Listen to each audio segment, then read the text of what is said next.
Go na po. Good evening, everyone. I am Buentia Laudato, and I'm going to discuss DepEd Order 42, Series of 2016. Next slide po. Policy guidelines on daily lesson preparation for the K-12 basic education program.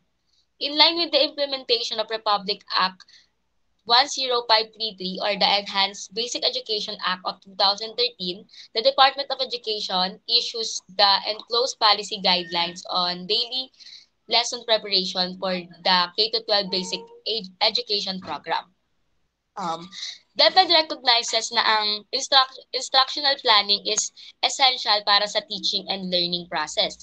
And we all know na ang lesson planning is fundamental to ensure that teaching and learning in schools are delivered effectively. And dito sa DepEd order na to, these guidelines aims to support teachers sa pag-organize at pagmamanage ng kanilang classes and lessons effectively and efficiently para ma-ensure na na-achieve ang learning outcomes para sa mga student. And these guidelines also aims to affirm the role of teacher as facilitator of learning in the K-12 curriculum by using DLL or daily lesson log, and DLP which is detailed lesson plan. Daily lesson plan that will provide teacher their own reflection on what learners need to learn, how learners learn, and also how to facilitate learning effectively or in the best way. And this guideline also aim to empower teacher to carry out instruction that recognizes the diversity or yung pagkakaiba-iba ng estudyante inside the classroom. Next slide po. Next is lesson planning. Lesson planning is one way of planning instruction. Lesson planning, according to Scrivener 2005, entails prediction, anticipation, and sequencing, and simplifying. The objective of lesson planning is learning. Ang lesson planning kasi is is guide for instruction, and it contains details of what teacher and learners will do in order to tackle the particular topic. Tulad ng ginagawa natin ngayon na detailed lesson plan. Kumbaga sa paggawa ng lesson plan, pinapredict natin yung na-perceive natin na magiging flow ng discussion. And dapat sa paggawa ng lesson plan, it should aim to answer what should be taught, how it should be taught, and how learning should be assessed. And as you can see sa slide, makikita natin yung three basic part ng lesson plan. First is before the class. Dito sa part ng before the class, dito natin chine-check yung background knowledge ng isang student. Dito rin natin kina-clarify yung concepts na nahihirapan yung isang estudyante sa previous lesson na naganap. And dito rin natin ini-inform yung student kung ano yung connection ng previous lesson sa bagong lesson na itatakal natin. And dito naman sa during the class, this part is the main lesson. Dito sa part na to, yung student dito sa part na to, dito na nagkakaroon ng discussion. Dito natin natutulungan yung student na maintindihan or ma-master yung lesson ng maayos. And dito natin ma-check kung nagkakaroon ba talaga ng understanding ang mga estudyante sa lesson.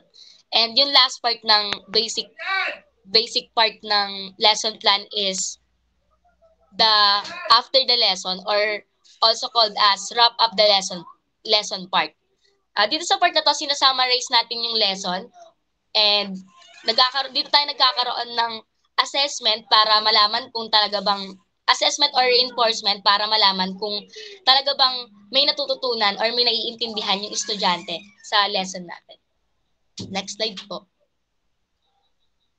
Next is DLL or DLP.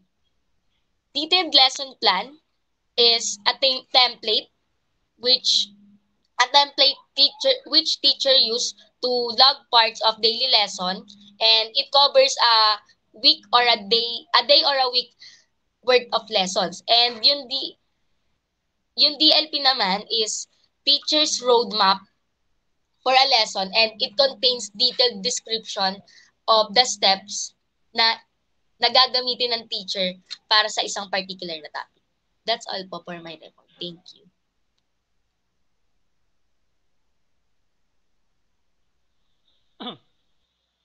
Uh, Good day to everyone. I'm Giancarlo Lacava, and my topic is all about the lesson plan in K to 12 curriculum.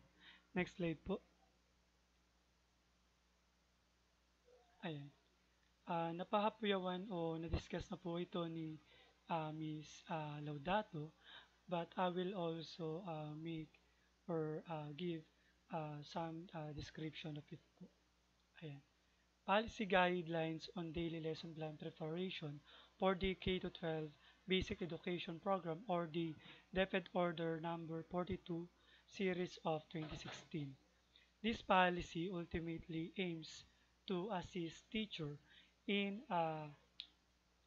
not only on effectively managing instruction, but also managing the performance of one of their core function, which is to facilitate learning inside their classroom. Ayan yung minamanifest ng DepEd order na to, yung gustong palabasin nito na dapat the teacher is the one who is facilitating in the classroom by teaching, and also to facilitate the learning of their students. Also, this DepEd order, it provides the guidelines in the preparation of daily lesson through the DLP and DLL by teachers from K to 12. It was discussed by Miss Laudato. And also, it developed collaboration with teachers and school heads to ensure that those uh, affected by the policy will be consulted.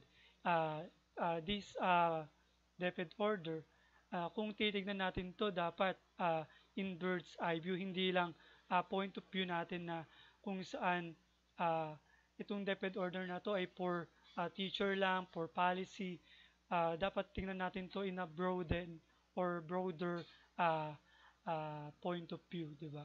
Kasi this policy, it is a general guide for the teacher as well as the school uh, and other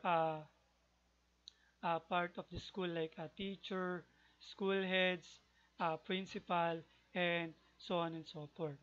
Ayan. Also, DepEd recognizes that instructional planning is essential to successful teaching and learning.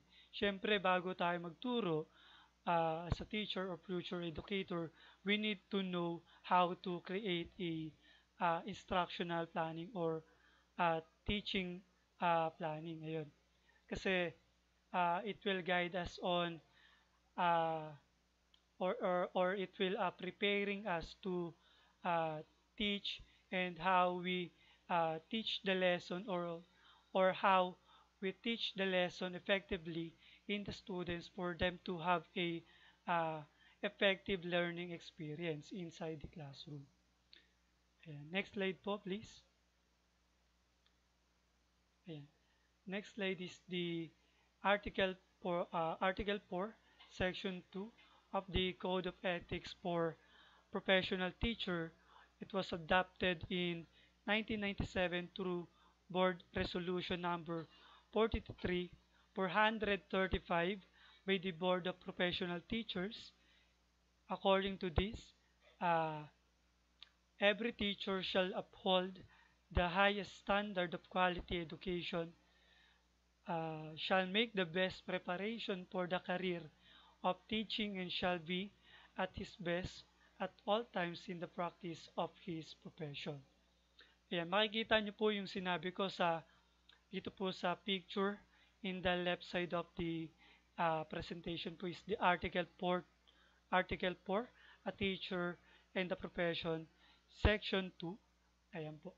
Ayan, according to this, dapat po yung teacher ay ah, masusi or may alam na sa kung ano ang kanyang tinuturo para kung siya na po ay ah, kung kung siya na po ay ini-integrate niya na po yung teaching na po ito sa classroom, dapat mas maayos upang mas maunawaan po ito ng kanyang mga estudyante. And also to uh, magkaroon po ng succession na kung saan ah, yung yung planning po na ginawa ng teacher ay lubos na nagamit o na-integrate sa mismong classroom o sa mismong pagtuturo sa klase. Ayan po. Ah, ayan. This policy is therefore meant to support teachers in upholding quality education standard by affirming the importance of instructional planning through DLL or daily lesson log or daily lesson plan or DLP preparation. 'Di ba? Ang laki pong tulong kung i-integrate po natin yung paggamit ng DLL or DLP sa pagtuturo kasi uh, in my observation and uh, survey or asking my uh, former teacher, some of them are not uh, hindi na gumagamit ng DLP or DLL since they are uh, may prior knowledge po sila sa topic po na kanilang dinidiscuss. But hindi po suggested yon sa ibang teacher and for us na papasok pa lang po sa field of education or sa field ng pagkakaroon po or pagtuturo po sa ating klase. Ayan po. These guidelines ultimately aim to assist teacher in not only effectively managing instruction. Excuse me po. Ayan. But only, wait, but also managing the performance of one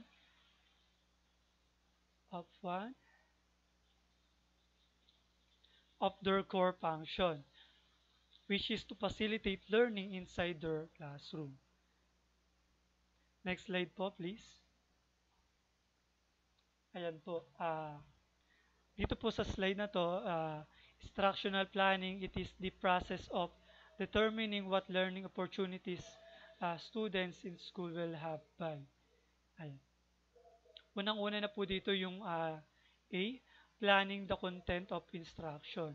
Siyempre, bago tayo magturo as a educator, dapat masusi po natin plinano kung ano yung ating ituturo sa klase, di ba? Para hindi po tayo mautal o magkaroon po ng interruption at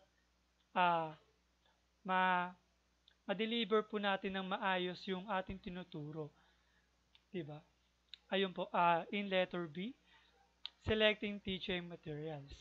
Dito po sa part na to, dapat as we develop or create our instructional materials or instructional planning or teaching, dapat alam po natin kung ano po yung mga gagamitin nating teaching materials, di ba? Para we are guided po na kung saan hindi na po tayo maghahagilap ng ganito, ganyan, kapag nagtuturo na po tayo. In letter C, designing the learning activities and grouping methods. And dapat po sa paggawa po ng instructional planning or instructional teaching sa classroom, dapat ma-integrate na po natin or maalam po natin kung ano po yung mga possible activities and group work activities or individual activities na dapat nating i-integrate sa ating lesson para po mas guided po tayo at magkaroon po ng engaging interaction to students to students and to students to teacher. Ayan po. By second naman po is letter D, deciding on the pacing and allocation of instructional time. Dito naman po dapat masusi po nating inaalam kung ano po yung time frame or ayun, time frame po ng ginagawa po nating activity. Di ba po para for example, kung yung DLP or daily lesson plan or daily lesson log or DLL na ginagawa po natin ay sumasakto po doon sa time frame na ating binubuo. Like for example, sa DLP po na ating binubuo ay 1 oras lamang po. Tapos ang ating namang talakayan or discussion ay umaabot ng 30 minutes, 'di ba? Doon pa lamang po sa part na yun ay medyo hectic na po or medyo alanganin since masyado pong mahaba yung talakayan, maapektuhan rin po yung ibang part ng daily lesson plan or daily lesson log. Yan.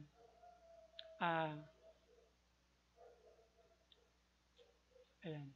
With content and performance standard and learning competencies firmly articulated in the K-12 curriculum, it is easier for teachers to carry out both short-term and long-term instructional planning. This means that teaching begins even before a teacher steps in front of a class and begins a lesson. Di ba po, totoo naman na bago pa lang po tayo tumapak sa ating classroom, nagsisimula na po tayong i-conduct yung pag-integrate ng teaching and learning sa classroom. Di ba? By simply creating DLL and DLP, doon na po nagsisimula yung pagtuturo natin. Di ba? As a teacher and future educator. And this also means the teacher are expected to be able to organize and develop a plan for teaching, implement that plan, and measure how effectively they implemented the plan. Ayan. Sa pagbuo po natin ng DLL or DLP, meron po tayong learning objectives na kung saan ito po yung in-aim po natin after the lesson na kung saan dapat makita sa mga student as well as makita rin po on how we integrate the teaching and how we integrate the lesson. Ayun po. Next slide po, please.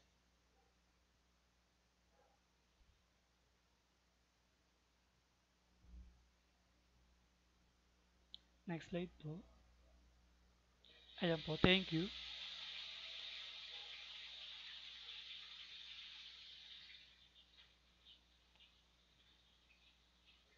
Ayan. Lesson planning is one way of planning instruction. Diba, totoo naman na itong lesson planning is tinuturuan tayo or pine-prepare tayo neto to plan our instructional teaching in sa mismong classroom. Ayan. Next is lesson planning is a one way of visualizing a lesson before it is taught. Diba? Ayan. Dito pa lang po sa lesson planning, nagkakaroon po tayo ng vision or parang ayan po, vision, ganun, in one way na kung saan nakikita na rin po natin ito sa learning objective po natin. Diba? Sa paggawa po ng maayos or concrete or detailed lesson plan, detailed lesson log, dito po mas nagkakaroon po tayo ng idea na kung saan paano na ano yung kakalabasan ng teaching natin. It is effectively or it is somehow effectively or magkakaroon po ng problem or uncertainty na hindi natin inaasahan. Diba? Next po is, according to Scribner, 2005, planning a lesson plan entails prediction, anticipation, sequencing, and simplifying. Pag sinabi natin prediction, it is about division. O paano natin makikita yung lesson natin after the teaching. Anticipation, ano yung maaari mangyari or ano yung pwedeng mangyari sa pagtuturo, sa ano yung pwede nating idagdag or integrate habang nagtuturo tayo, ganun. Or meron tayong plan A, plan B na kung saan makakatulong sa atin na kung saan ah, pag nagkaroon ng problema sa plan A, meron tayong plan B. Sequencing, ito yung part ng lesson plan or daily lesson log na kung saan meron tayong sinusunod na pattern na kung saan yung ah, susundin po ng teacher or ng educator in teaching the lesson. And simplifying na kung saan ah, pinapadali na lamang natin yung ating ginagawa para hindi na rin po tayo mahirapan as an educator or teacher and as well as hindi rin po mahirapan yung learners or the students to understand the lesson or the topic. And lastly, lesson planning is a critical part of the teaching and learning process. Di ba, totoo naman na ito yung critical part ng teaching and learning process sa kung saan dito ina-analyze natin yung ano yung kakalabasan ng pagtuturo natin or ano yung kakalabasan ng sa student natin yung ah, ng kanilang knowledge or their understanding sa ating diniscuss. Ayun. Next slide po, please. Ayan. Uh, in preparing daily lesson in in preparing daily lessons, teachers are encouraged to emphasize the features of the K-12 curriculum as discussed briefly below. A. Spiral progression. B. Constructivism. C. Differentiated instruction. D. Contextualization. Next slide, please. Ayan. Excuse me. And the first one is the spiral progression. The K-12 curriculum follows a spiral progression of content. This means that the students learn concept while in a young age or in a young level or for example is kinder grade level or the primary, secondary, and tertiary. And learn the same concepts repeatedly at higher degree of complexity as they move from one grade level to another. Ayan, for example, di ba? Yung values na tinuturo sa atin and as well as the mathematics and the understanding, basic English, basic Filipino or the mother tongue, ayan, and science as well, ayan, na tinuturo sa kinder, di ba? Tinuturo rin yon in also the grade level, like in primary, secondary, and tertiary, na kung saan nakabase naman ito sa kung ano yung kukunin nating mayorya or major. Ganon. Di ba? Ayan. Next slide, please. Ayan, constructivism. The K-12 curriculum views learners as an active constructor of knowledge. Ayan. This means that in planning lessons, teachers should provide learners with opportunities to organize or reorganize their thinking and construct knowledge that is meaningful to them. Diba? Ito, dito sa constructivism, for example na lang is yung pagbibigay ng teacher sa kanilang estudyante ng survey or form na kung saan ginaguide or kinukuha ng teacher yung ano yung natutunan ng student. Di ba? Hindi lang sa survey or form na yon, makikita rin yon sa mga ginagamit ng teacher in integrating their lesson like sa pagsusulit, sa balik-aral, di ba? Ganon. Doon pa lang nakikita ng teacher kung ano yung natutunan ng estudyante. Kung lubos ba nilang natutunan yung nakaraang lesson or may knowledge na sila sa lesson na tinatalakay ngayon. Ayan. Next slide, please. Ayan. Differentiated instruction. all K-12 teachers are encouraged to differentiate their teaching in order to help different kinds of learners meet the outcomes expected in each lesson. Diba?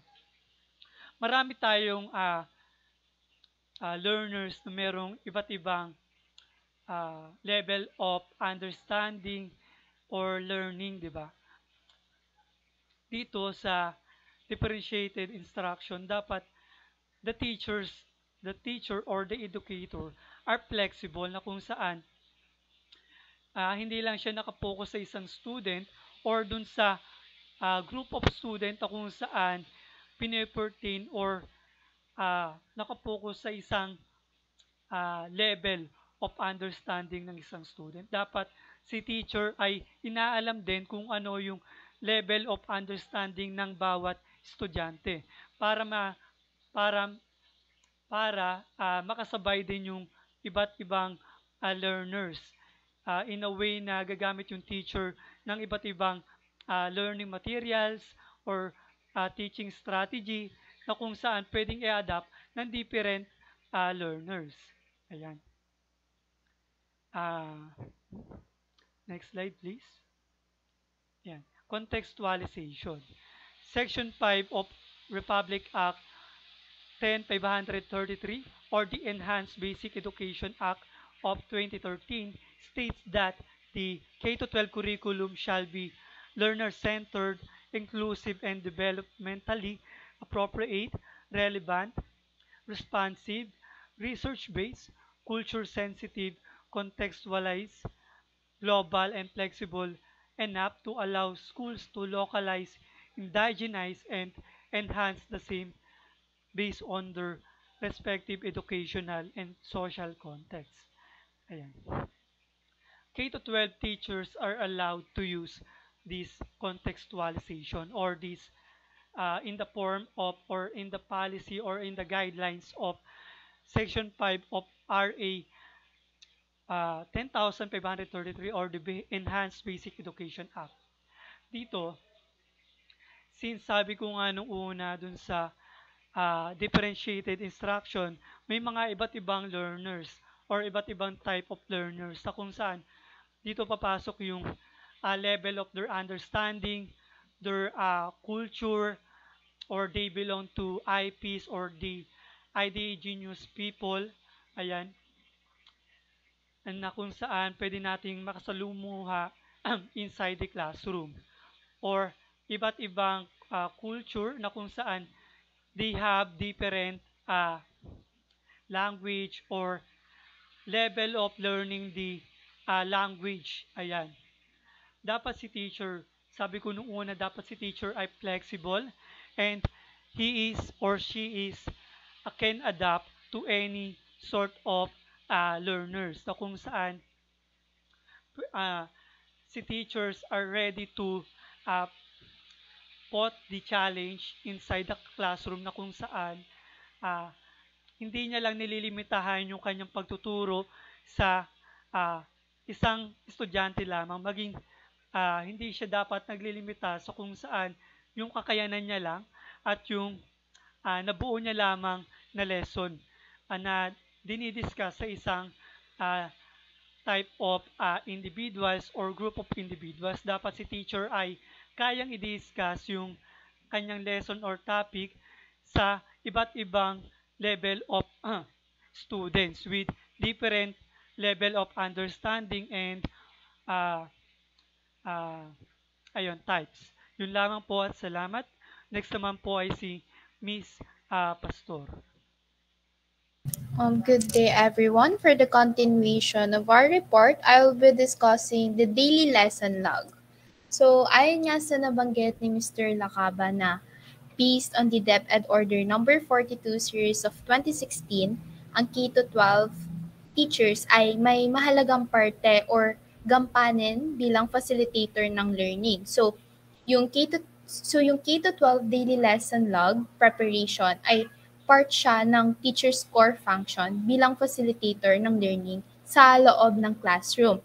And it is issued by DepEd para ma-institutionalize ang instructional planning, as a critical part ng teaching and learning process sa mga public schools. So ito ay dapat mag-instill ng reflective practice among teachers sa pamamagitan ng pagpo-provide sa kanila ng opportunities to think and to reflect sa kanilang mga instructional practices. Sinasabi nga na ang well-prepared and well-planned lessons are fundamental to ensure the delivery of quality teaching and learning in schools. So, ano nga ba ang daily lesson log? It is a standard template that covers a week's worth of lessons in one tabular format. The use of a DLL supports teachers in upholding quality education standards and helps them plan lessons efficiently and effectively. So, yung DLL nga ay ginagamit ng teachers na may at least 1 year of teaching experience, including those teachers with prior experience in private schools or higher education institutions. And ang DLL ay pwedeng i-prepare ng teachers through a computer or by hand, and pwede rin siyang individually or collaboratively, which is magtutulungan sila ng other teachers sa paggawa ng DLL. And mahalaga nga ang daily lesson log kasi nakakatulong siya sa teachers para maging maayos at effective ang kanilang pagtuturo or yung pagbibigay ng knowledge sa kanilang mga students. So we have here the different parts of a K-12 lesson log. First is the objectives. This part of the DLL includes objectives related to content, knowledge, and competencies. So, lesson objectives, dinidescribe niya kung ano yung kinds ng content, knowledge, and processes na gusto or ini-aim ng teacher na matutunan ng kanilang students sa ginagawa nilang instruction. And dinidescribe din dito sa part na to yung behavior or performance na kailangan ma-exhibit ng learners in order for them to be considered as a competent. So sa part na ito, as you can see on the screen, it includes content standard, performance standards, learning competencies or objectives. So ang content standard, it is the parameter of how well the students master the contents of the quarter, while the performance standards, it is the criteria to prove or show that learners can perform the targeted skills on the said quarter. So ano nga ba yung pinagkaiba nitong dalawa? Sa content standard, nakafocus siya sa content or ito yung knowledge base, while the performance standard, nakafocus siya sa practical application ng knowledge na natutunan. While when it comes to the learning competencies or objectives, it is the specific target skill or competency for the day. Ang competency codes, kinakailangan na isama doon under letter C. And then next is, number 2 is the content. It is the topic or subject matter pertains to the particular content that the lesson focuses on. So ito lang yung sa part lang na to, ito yung tumutukoy lang siya sa kung about saan yung lesson.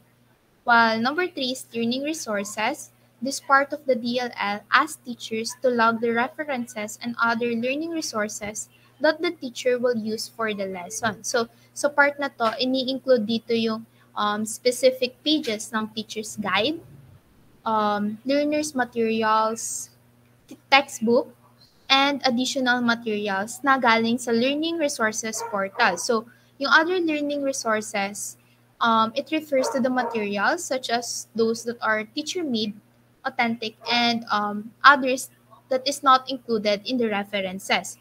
Pwede rin isama sa part na to yung supplies, equipments, tools, and other non-print materials na kailangan sa activities before, during, and after the lesson.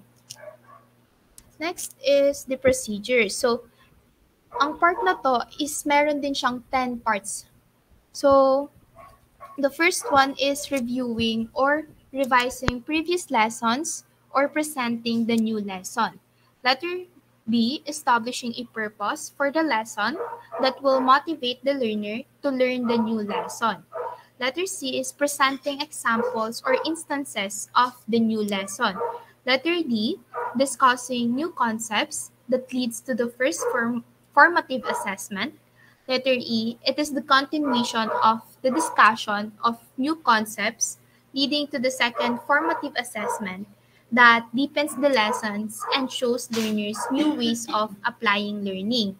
Letter F is developing mastery, which leads to the third formative assessment that can be done through more individual work activities such as writing, creative ways of representing learning, dramatizing, and others. Letter G is finding practical applications of concepts and skills in daily living which can develop appreciation and valuing for students' learning by bridging the lesson to daily living. Each is making generalizations and abstractions about the lesson that will conclude the lesson by asking learners good questions that will help them crystallize their learning so they can declare knowledge and demonstrate their skills. I is evaluating learning is a way of assessing the learners and whether the learning objectives have been met, while the last is additional activities for application or remediation that will be based on the formative assessments and will provide children with enrichment or remedial activities. So, according as a flexibility clause, yung flexibility, it is allowed in the delivery of the DLL procedures.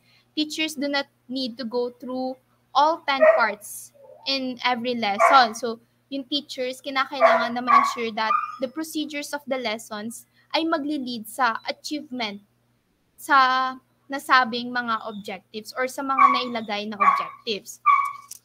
Nabanggit ko nga kanina yung formative assessment. So formative assessment methods na gagamitin ng teachers ay dapat ma-determine nila if yung objectives ng lesson ay nakukuha or it is being met. And these 10 parts should be done across the week.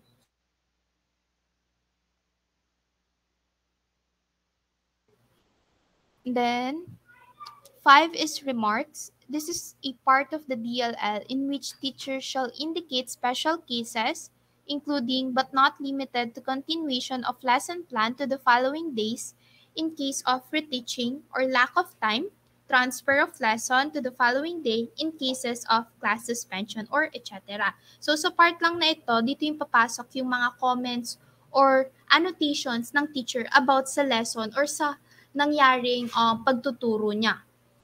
And then last is the reflection. This is the part of the DLL that requires teachers to reflect on and assess their effectiveness. So sa part na to ng DLL, kinakailangan na yung teacher, they should make notes on the number of learners who earned 80% in the evaluation, the number of learners who require additional activities for remediation, and those who continue to require remediation.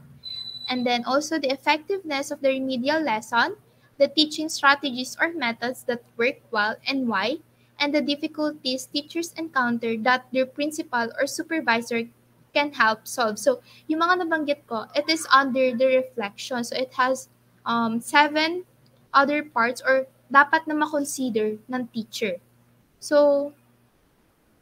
So we have here is the example of a daily lesson log.